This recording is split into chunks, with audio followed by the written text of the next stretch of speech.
Bem, meu PFC trata-se do Sistema de Sincronização Hidráulica Magnética para uma Unidade de Refrigeração Magnética.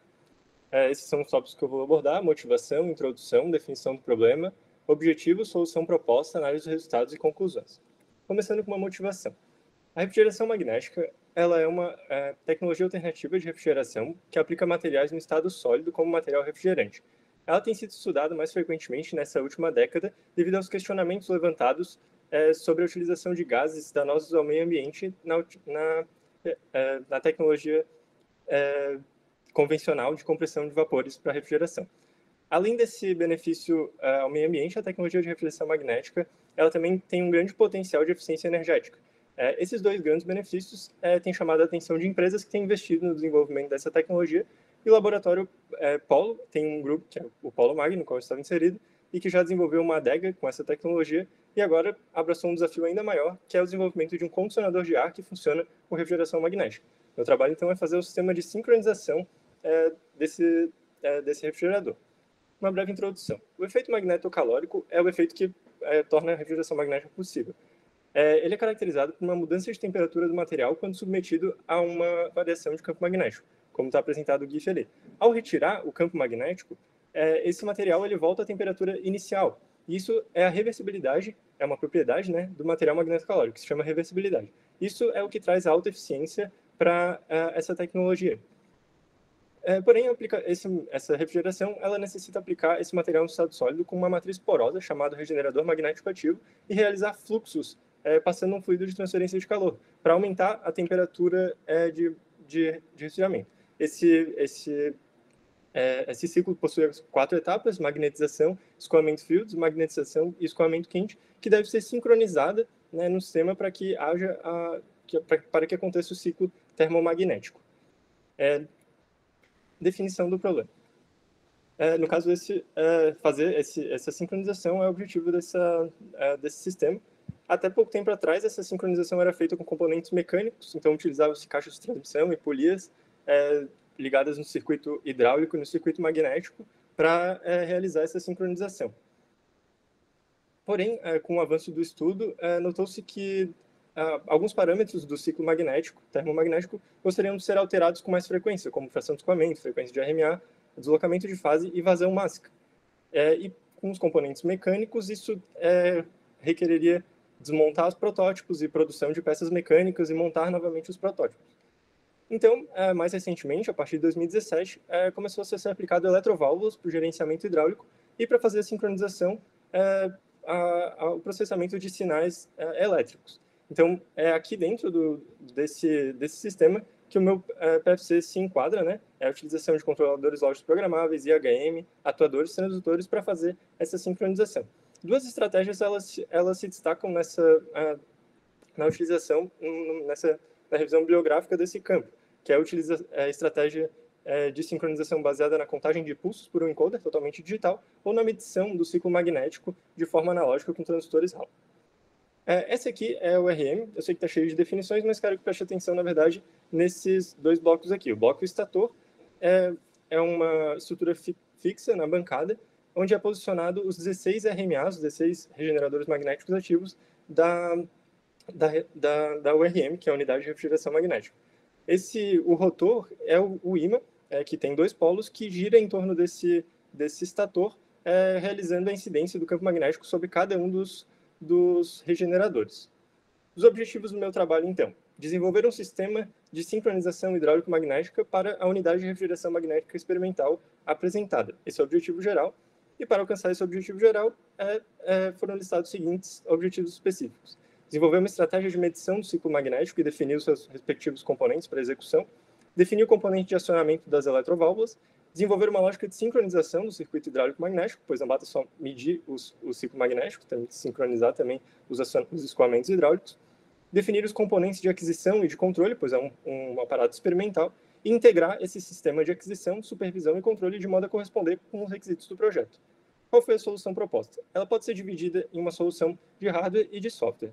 A solução de hardware, ela utiliza um computador, um PC, para fazer toda a parte de IHM e um componente para processar os sinais de controle e um sistema de aquisição, né, para fazer a aquisição de todos os sistemas. Ela pode ser dividida assim nesses três componentes principais. Para realizar o controle da vazão máxima, foi utilizado um inversor de frequência CFW500, que tem uma entrada de 0 a 5 volts e 10 bits para controlar a vazão de uma motobomba. Para controlar a frequência de RMA, utilizou-se um conversor SCA06 com entrada de 0 a 5 volts, também gerada pelo dispositivo de controle, de 10 bits, para controlar um servomotor SWA de 2.000 RPM. Esse servomotor está conectado a uma caixa de transmissão, que está conectada a uma polia, que faz a rotação do ímã. E os componentes utilizados para medição do ciclo magnético foi utilizado um simulador de encoder, modelo EAN1, que possui 2 canais digitais que produzem 4.096 pulsos por rotação do ímã. Esse dispositivo é conectado aqui ao servoconversor. Foi utilizado também um transistor indutivo e 8 sensores de efeito Hall. Bem, como é que funciona a lógica de medição do ciclo magnético? O simulador de encoder que está conectado ao servoconversor, ele gera sinais de onda quadrada que são lidos pelo dispositivo de controle. O dispositivo de controle, então, conta as bordas de subida e descida gerados pelo simulador, e aí ele consegue associar quantas voltas foram dadas e aonde exatamente está o ímã de acordo com as bordas geradas. Só que é necessário também associar, fazer uma posição relativa entre o ímã e os regeneradores. Então é posicionada uma peça metálica no ímã, que é fixa, que quando passa pelo sensor indutivo, o sensor indutivo gera um sinal de onda quadrada para esse controlador lógico, e ele identifica a borda de descida dele, e aí pode zerar a contagem das bordas e reiniciar, ter uma noção exata de onde estava, onde que está o ímã, a partir da contagem dos pulsos recebidos pelo simulador. Para visualizar a incidência de fluxo magnético sobre os regeneradores, é utilizado 8 transistores de efeito Hall organizados dessa forma, em torno dos regeneradores. Para fazer o acionamento das eletroválvulas, foi escolhido um relé no estado sólido e montado uma PCI com 8 desses relés. Esse relé foi selecionado em critérios de tempo de ativação e desativação e facilidade de substituição também. Cada relé foi selecionado, foram utilizados 8 relés para fazer a ativação. Cada relé aciona uma eletroválvula, tem 16 eletroválvulas, no caso, ORM, e uma eletroválvula responsável pelo escoamento quente, que é do ambiente externo, no caso, um ambiente com temperatura ambiente, para o ambiente refrigerado. Então, quando eu aciono um relé, ele tem que fazer o acionamento de 2 eletroválvulas para que feche aqui o ciclo, Tem que escoar por 2 RMAs e tem que voltar por 2 RMAs. Então, ao mesmo tempo, quando eu ativo um relé, tem um escoamento quente, a gente chama, por 2 RMAs indo para o ambiente refrigerado e um escoamento frio saindo do ambiente refrigerado e indo para o ambiente externo.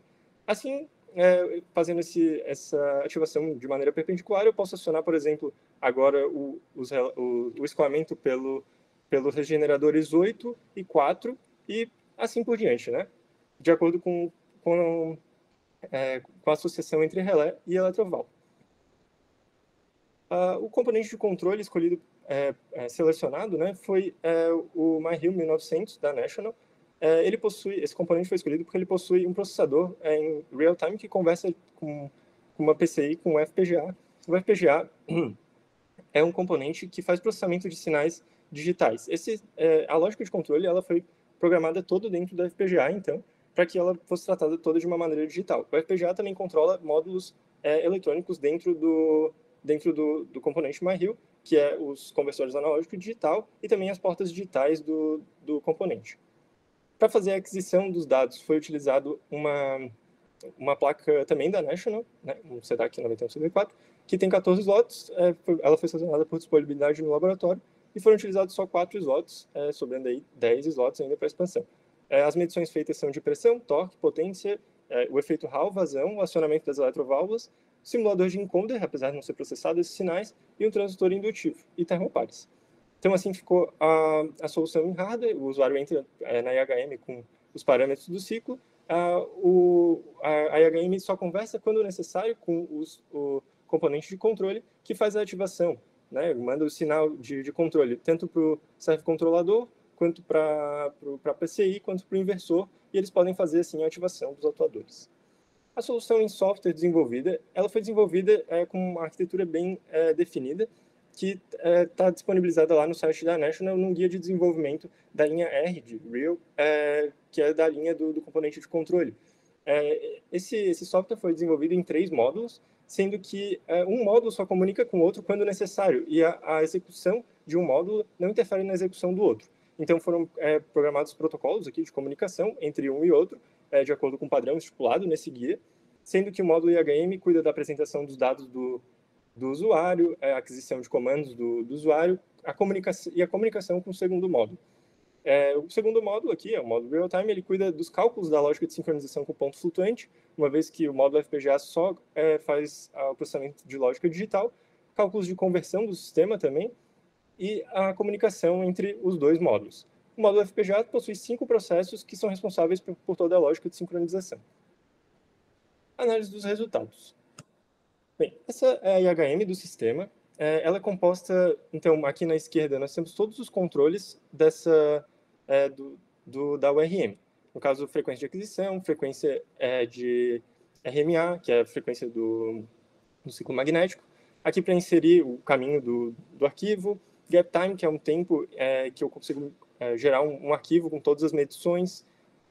Potência da bomba, acionamento das eletroválvulas, que pode ser feito de acordo com a sincronização que eu desenvolvi, ou também de forma manual, ativação e desativação do motor, e a potência dos exaustores. Aqui tem um esquemático simplificado da URM, aqui é onde ficam os gráficos, aqui está no gráfico de sincronização, e aqui na direita é onde fica as médias do sistema em um ciclo. Tá. A frequência de RMA, a resolução mínima alcançada com esse sistema é de 1,6 MHz, o que é uma frequência dentro dos requisitos, pois o passo que se utiliza aqui no laboratório é geralmente de 0,1 Hz para fazer um teste e outro, e a frequência máxima de RMA alcançada é de 1,64 Hz. Aqui foram esses sinais, toda a análise foi feita com os sinais adquiridos por meio do sistema de aquisição. Então aqui, ao inserir uma frequência de RMA de 0,5 Hz, com uma medição de daqueles 8 transistores de efeito Hall, a gente pode ver que possui um ciclo de desmagnetização e magnetização a cada 2 segundos, né? E aqui é o sensor indutivo, o sinal do sensor indutivo de referência. E aqui é importante dizer que a cada uma rotação completa do ímã, a gente sempre vai ver 2 ciclos magnéticos, porque o ímã possui 2 polos e para o efeito magnético-calórico o sinal não interfere, então o que a gente vê é sempre o módulo. Aqui, para uma configuração na IHM de 1 Hz, eu tenho, então, um ciclo de desmagnetização e um ciclo de magnetização. Para um ciclo de 1,5 Hz, eu tenho um ciclo e meio aqui, desmagnetização, magnetização e desmagnetização. Número de pulsos por volta. Depois do sistema montado, foi verificado que, ao aumentar o número de pulsos por volta configurado no encoder, estava tendo uma variação do número de pulsos contados ao longo de uma rotação. E foi notado, foi verificado de forma experimental, que isso se devia à distância que aquele transdutor de efeito Hall de referência estava posicionado da peça metálica. Então, foi posicionado de uma forma ideal, da melhor forma possível, e foi selecionado o número de pulsos do motor que a contagem não variava, que no caso, e também foi testado aqui subida e descida dos 2 canais, as bordas de subida e descida de um canal só, ou a subida só de um canal. E o que se encontrou foi que a melhor resolução possível, sem variação, nessa contagem de pulsos, foi a resolução de 0,0173 com 128 voltas do motor, né? Ainda tem todas aquelas reduções que tornam cada volta do ímã tem 20.800 bordas, resultando numa resolução mínima de 0,0173 graus e uma posição do ímã que é atualizada a uma taxa máxima de 15,6 kHz. Essas informações são importantes para o posterior controle. Fração de escoamento. A fração de escoamento mínima alcançada em 1,5 Hz de frequência de RMA foi 2,25, o que está dentro do requisito de projeto de 37%. No entanto, esse requisito do projeto de 37% é associado ao escoamento, e não ao sinal elétrico. Aqui, como a gente está medindo o sinal elétrico. Esse 2,25%, ele é causado pelo aquele tempo do atraso da desativação do relé de estado sólido escolhido, que no caso é 16 milissegundos. A perda de carga, então, ela ainda vai causar um atraso. No entanto, para alcançar 37% de escoamento em 1,5 Hz, eu preciso de um atraso máximo de 150 milissegundos. Então, eu tenho aí 134 milissegundos para causar escoamento de atraso no escoamento, o que é possível, segundo o que a gente já testou, da ativação e desativação das eletroválvulas experimentalmente. Ajustes finos, eles podem ser feitos numa frequência de 5 MHz, que é a frequência de atualização do dispositivo de controle. Fração de escoamento. Outras frações de escoamento então, foram testadas, inserindo na IHM, né, aqui 25% num ciclo de 1 Hz. Então, a abertura das eletroválvulas acontece em 1/4 do ciclo. Não sei se é muito fácil de ver aqui, né? 37% é um pouquinho mais difícil de ver, porque ele passa de 1/4 do ciclo. E em 50% é um pouco mais fácil, né? Se a gente pegar, por exemplo, o R5 aqui, ele ocupa metade de um ciclo, que seria um escoamento quente, vamos colocar assim, e o R1 seria um escoamento frio aqui. Então, inserindo um valor na IHM, a gente consegue frações de escoamento diferentes na prática, né? Medindo ali com o ímã girando e com as eletroválvulas sendo ativadas e desativadas. Foi programado também uma função do sistema de função de deslocamento de fase, onde eu consigo deslocar, de acordo com o número de bordas, um certo grau essa abertura e fechamento das eletroválvulas.